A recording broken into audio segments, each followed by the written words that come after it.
Today, our special guest is Tina Quizon, entrepreneur extraordinaire, who is president and CEO of the TQ Group, and you'll hear about the TQ Group in just a minute. She's also executive producer here at Olelo. Pathways to Paradise is the name of her show, and it airs at 4:30 every Saturday on Channel 49. Added to those two credentials, she's also editor-in-chief, and she will also tell you about that role in just a minute. I'd like to welcome Tina Quizon. Hi, Tina. Thank you, Teddy. It's so wonderful to be here. I just want to thank you and Shirley. It's so exciting that women are really celebrating each other and supporting each other in these ways. So I really appreciate it. Thank you. Oh, you're welcome. You're welcome. And one of the impressive issues that I read about your bio was that you are your expertise is actually showcasing businesses with multimedia steering world sectors. A big title. So tell us a little about that.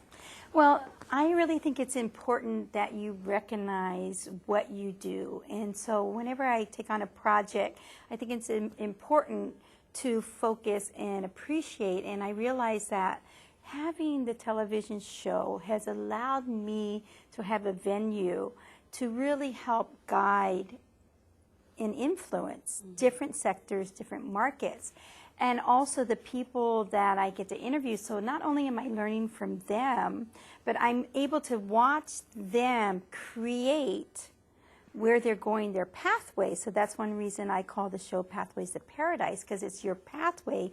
Each person has their own pathway. And so as I was putting together, I was asked, someone said, you know, give us what would be the description? And that really came to my mind, and I felt that was the best way to talk about and to try to explain what the vision has been. And I really feel it's been locally and globally steering others and bringing that information to the community to share what is inspiring others that has actually really inspired me. So thank you for asking. Yes, and you know, one thing I noted about Pathway to Paradise, Paradise showcases, is it only Hawaii as a world center of leadership? I sort of connect it all back locally to Hawaii, because I think that's important that, like I had said earlier, whenever you are doing something, to connect it, you know, to realize the power not only as an individual that you have, but that your community and how all of it is supporting each other. So I do link it all back to Hawaii. I really do. Yes. And that's really wonderful. I love your bottom line. And it's ROI. Return on investment. Return on investment is human potential. How great is that? Well, I think it's something that, you know, right now we live in some of the best times because it affords us the ability to sort of think out of the box. And a lot of times people are counting their return on their investment as only their cash. And so they're not really acknowledging and seeing where also they're having returns on investments. And so I have always felt that your well-being is your wealth. Right. And so for me, I have a little bit of a different outlook. And then I've been able to really do some comparisons, like I said, with the current systems and everything. And we're so lucky where we are that we can look how currency and finances have really grown. And I thought, you know, one thing that we talked about, I actually talked about at the United Nations when I was there in Seoul, Korea last year, was human potential.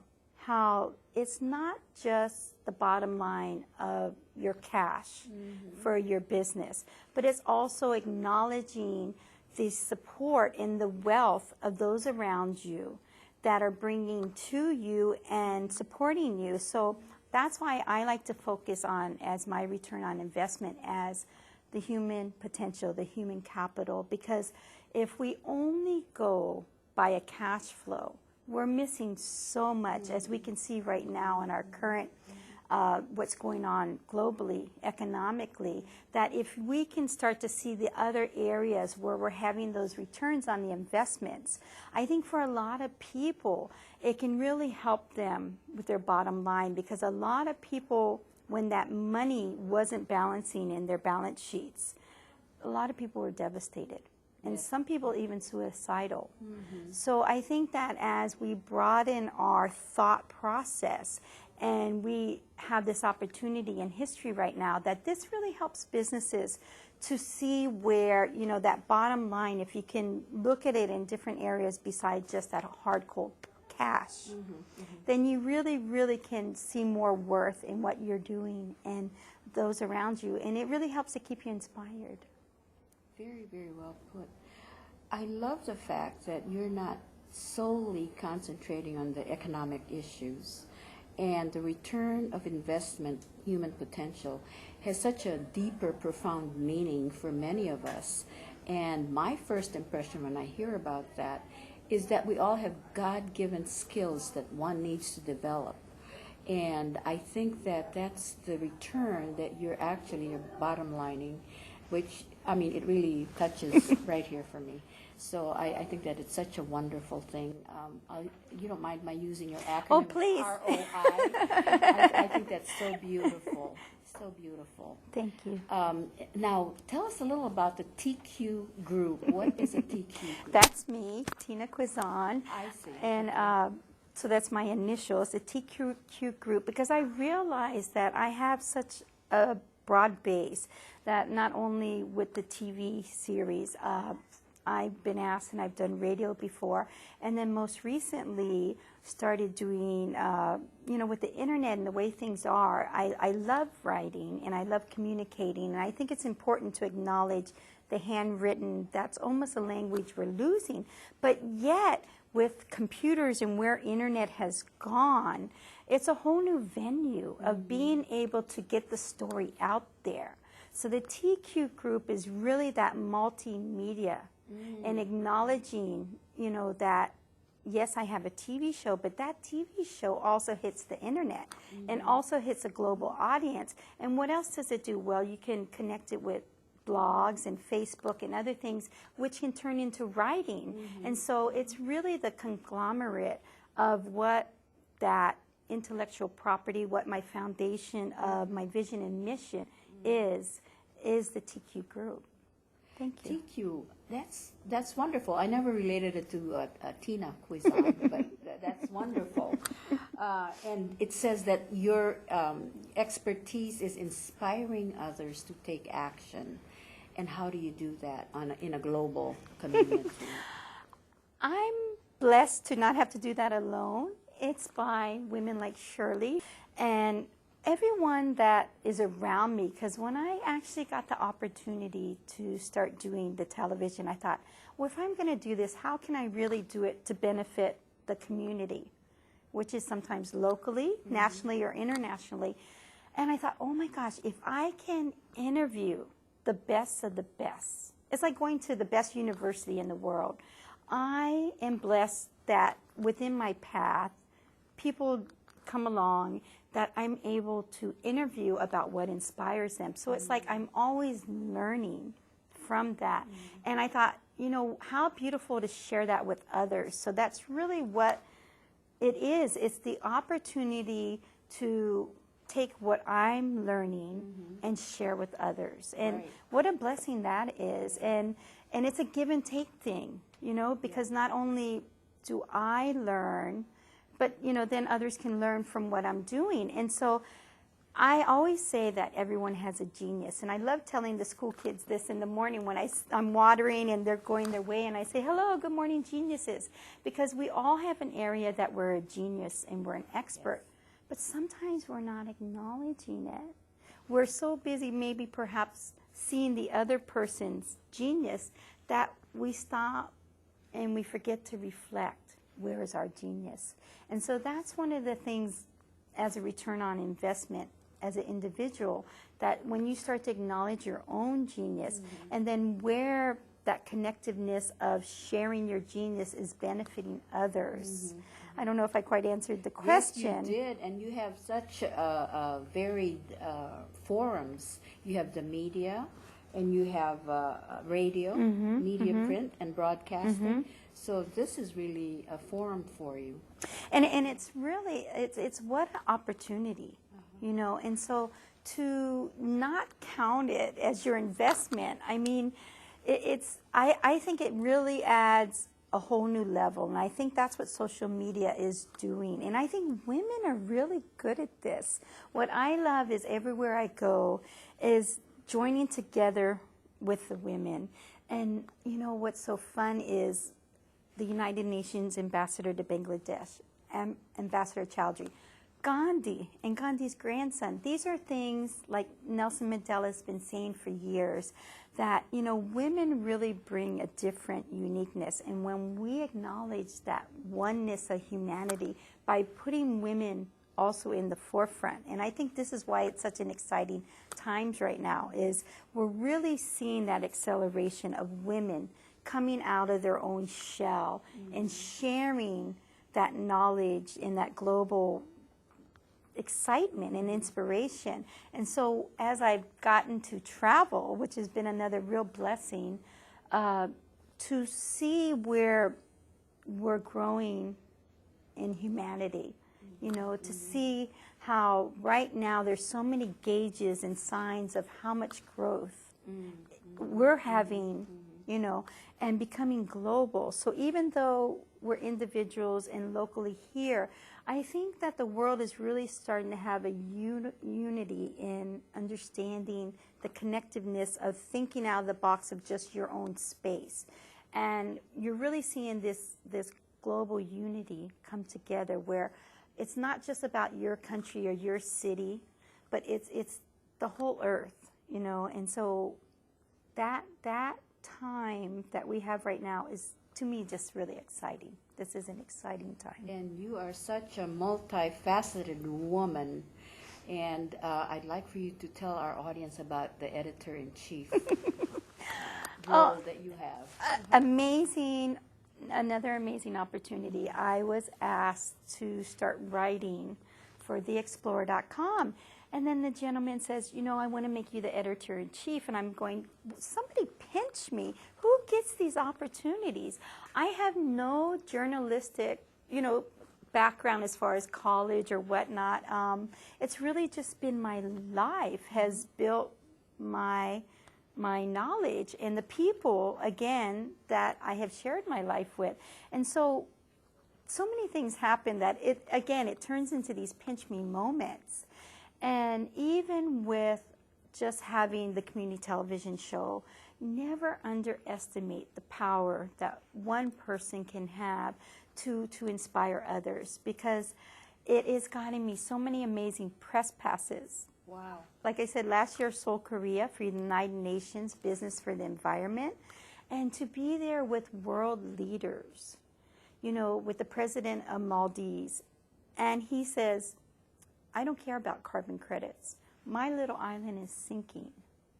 And thinking, wow, how to connect. You know, sometimes, again, locally, we may not think out of the box as much.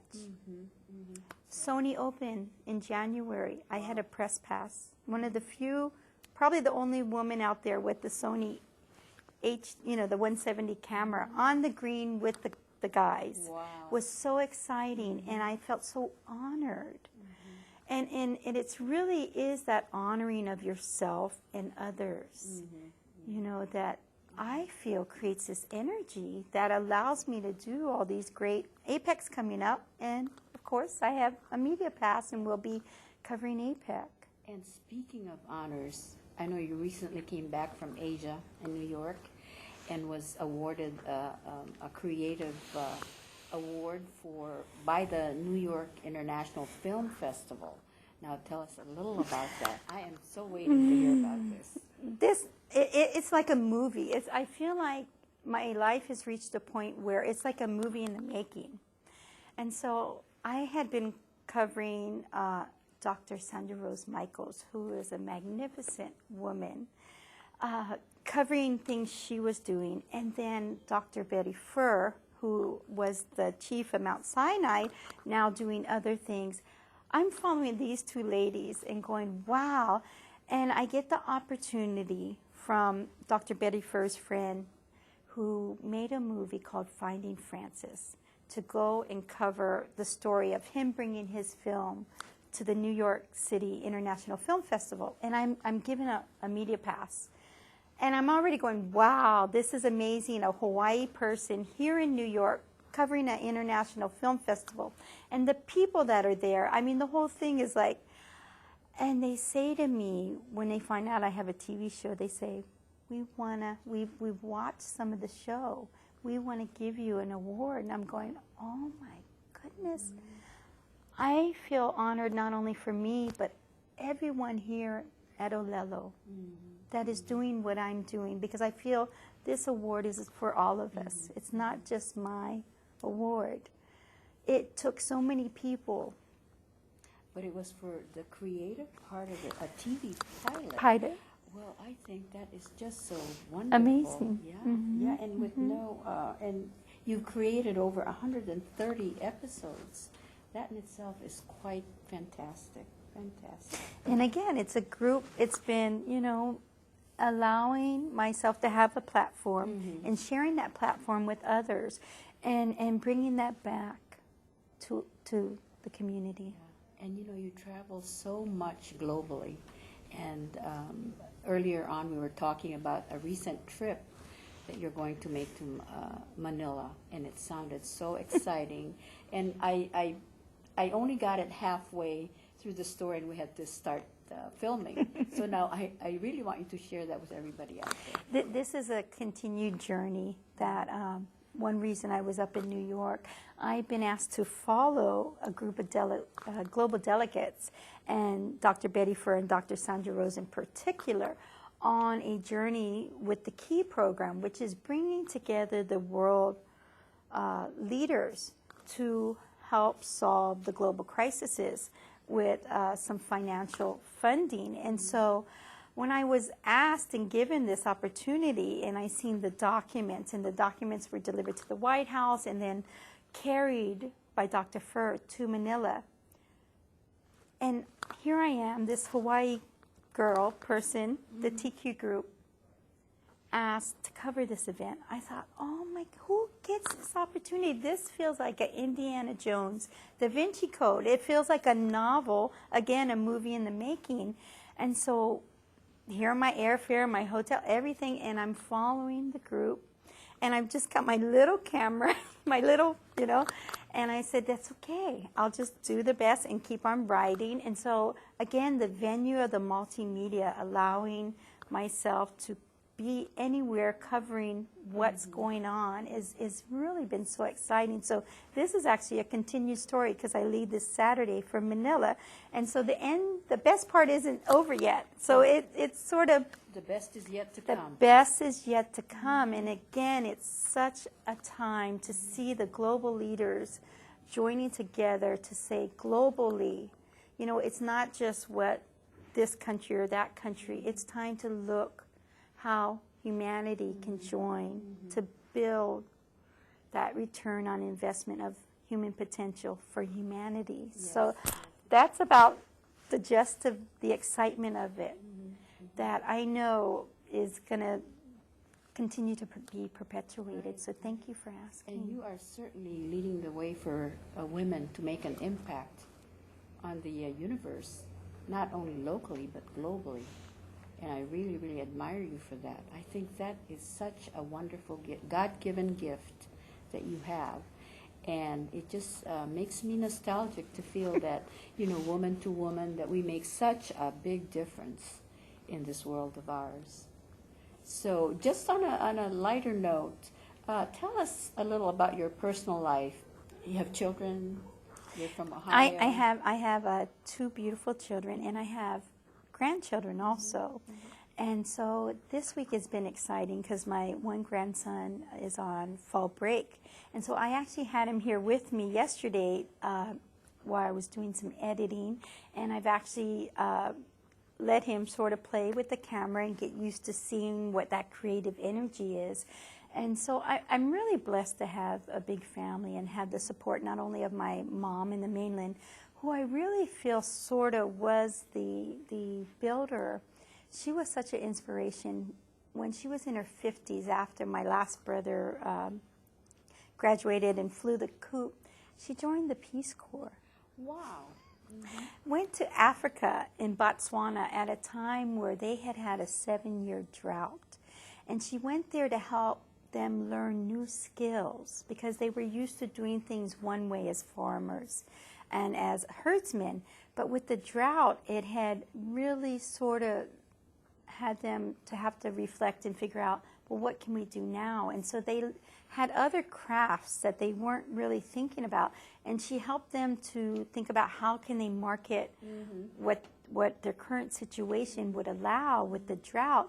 And I really felt the inspiration of here she was, an older woman, had raised her family, went back to college, didn't even graduate from high school till after we flew the coop, got her degree, went to the Peace Corps, and just this unselfishness, you know, really, and I think Gandhi talks about this, is putting, you know, doing things for others. You know, materialistically, yeah, we can have a lot, but what can you do for others? And that's what I've seen, and I think that really set with me and inspired me a lot as a young woman to watch where women are so good at nurturing and bringing out that inspiration. And so I just feel so surrounded by that and blessed.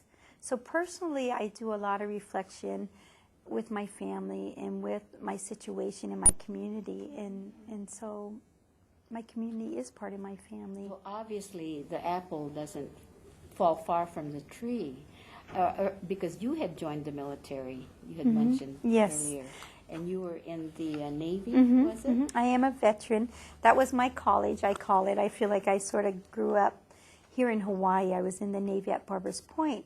And even that was a wonderful experience because I was sort of this peace person. And I thought, you know, what better way to hold that space of peace than be amongst in the military? Because then you've got the balance of some that might believe strongly in war and some might believe strongly in peace. So even then, I always looked at how is it an opportunity?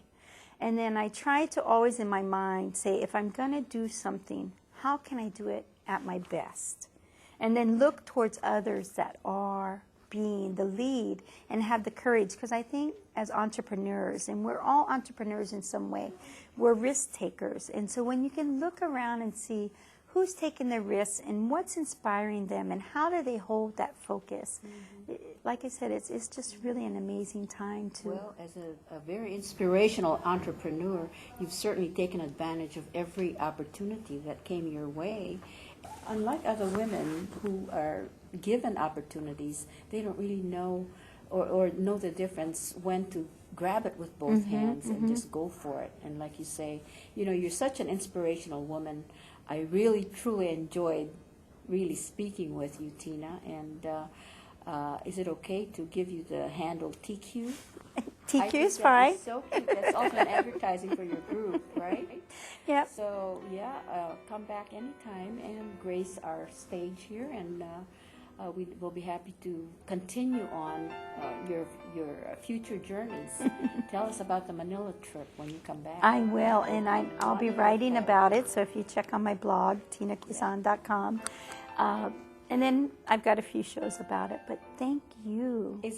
Are you free to do, to share your email? Yep, it's tinaquizon@rocketmail.com. Okay. Yep, and my phone number, if they needed to get in touch, is 808-387-5010. So I try to be transparent and available, you know, that I'm here, and if you need to get a hold of me, and if there's something I can do to help, or you've got some inspiration you want to share with me, like you folks are doing, thank you. I appreciate it. Well, thank you so much. Thank you very much. You're such an inspirational person to me, and I truly enjoyed speaking with you and just hearing about the impact women make in this world. Thank you again, Tina. Thank you. Mahalo.